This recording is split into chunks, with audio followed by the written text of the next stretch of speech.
Imagine standing on an island, exiled alone, surrounded by the endless sea. That's where John found himself, on the island of Patmos, Revelation 1-9. But in his loneliness, the heavens opened, and he was given a vision of the future, a story not of despair, but of ultimate hope. He saw a scroll, sealed 7 times, Revelation 5. No one could open it until the Lamb stepped forward, Jesus himself. As the seals were broken, wars, famine, and chaos poured out on the earth. To many, it looked like the end. But John realized it was only the beginning. These judgments weren't just punishment. They were God shaking the world, reminding mankind that earthly empires fall, but his kingdom stands forever. Then came the beast, Revelation 13, rising with terrifying power. To John, it looked unstoppable. Yet in the midst of fear, a voice declared, "This calls for patient endurance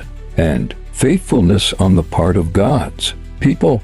The message was clear. No matter how dark the world becomes, those who cling to God will not be overcome. Trumpets sounded, Revelation 8. Thunders roared, and bowls of wrath were poured out. Nations trembled. But again, the purpose wasn't senseless destruction. It was a final call, a warning for humanity to turn back before it was too late. And then, the scene shifted.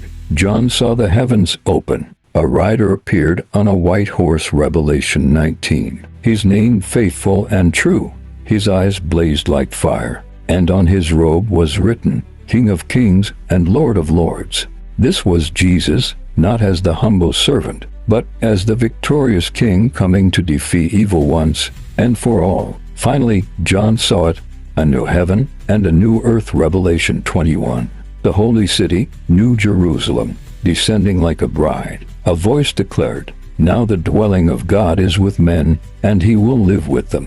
He will wipe every tear from their eyes. There will be no more death or mourning or pain." The story of Revelation ends not in destruction, but in restoration. It's not about fear, it's about hope. It's not about the end of everything. It's about the beginning of eternity. So, what is the true meaning of Revelation? It's this: no matter how fierce the storms, no matter how strong the darkness, the light of Christ will have the final word. And those who endure, those who remain faithful, will share in that victory forever. Imagine standing on an island, exiled alone, surrounded by the endless sea. That's where John found himself, on the island of Patmos, Revelation 1-9. But in his loneliness, the heavens opened, and he was given a vision of the future,